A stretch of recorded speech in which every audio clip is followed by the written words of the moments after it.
పదవీ విరమణ తర్వాత ఆర్థిక భద్రత కల్పించే పథకాల్లో public provident fund, voluntary provident fund పథకాలకు ఎక్కువ ప్రజాదరణ ఉంది. అయితే వీటి ద్వారా ఎలా పొదుపు చేయాలి, ఏ పథకంలో పెట్టుబడి పెట్టడం ఉత్తమం అనే విషయాలు ఈ వీడియోలో తెలుసుకుందాం.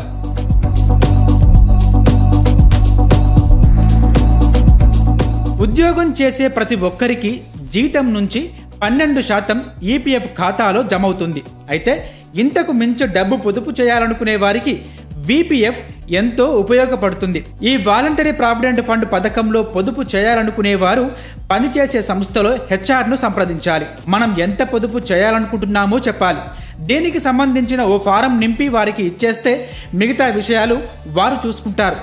ఆ తరువాత నిర్ణయించిన స్థిర మొత్తం ప్రతి నెల జీతం నుంచి బీపీఎఫ్ ఖాతాలోకి జమ అవుతుంది.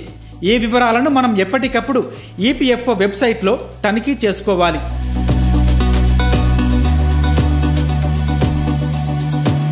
ఒకవేళ ఉద్యోగం మారినప్పటికీ యూఏఎన్ను ఉపయోగించి డబ్బును ఇతర ఖాతాలోకి కూడా బదిలీ చేసుకోవచ్చు. మధ్యలో కొంత పొదుపును ఉపసంహరించుకునేందుకు వీలుంటుంది. మొత్తం డబ్బులు ఉపసంహరించుకోవాలంటే ఖాతా తెరిచి కనీసం 5 సంవత్సరాలు నిండి ఉండాలి. ఈపీఎఫ్ ఖాతా లేని వారు పబ్లిక్ ప్రావిడెంట్ ఫండ్ ద్వారా పొదుపు చేయవచ్చు. ఈ పీపీఎఫ్ ఖాతాను తెరవడానికి తపాలా కార్యాలయానికి లేదా బ్యాంకు బ్రాంచ్కి వెళ్ళాలి. ఆన్లైన్లోనూ అకౌంట్ను తెరవవచ్చు. 18 ఏళ్లు నిండిన ఎవరైనా పీపీఎఫ్ ఖాతా తెరవడానికి వీలుంటుంది. గరిష్ట వయోపరిమితి కూడా ఉండదు. ఏడాదికి కనీసం 500 రూపాయల చొప్పున తప్పనిసరిగా పొదుపు చేయాలి. ఇందులో సంవత్సరానికి ఒక్కసారి కూడా డబ్బులు కట్టొచ్చు. నివాసం మారినా ఖాతాను బదిలీ చేసుకోవచ్చు. ఖాతా తెరిచిన 6వ ఆర్థిక సంవత్సరం తర్వాత కొంత డబ్బు వెనక్కి తీసుకోవచ్చు.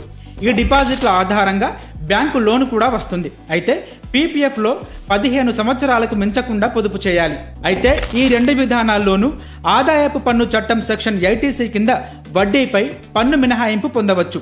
పీపీఎఫ్తో పోల్చితే వీపీఎఫ్లో వడ్డీ రేటు కాస్త ఎక్కువగా ఉంటుంది. కాబట్టి ఉద్యోగం చేసేవారు వీపీఎఫ్లో పొదుపు చేయడమే ఉత్తమం.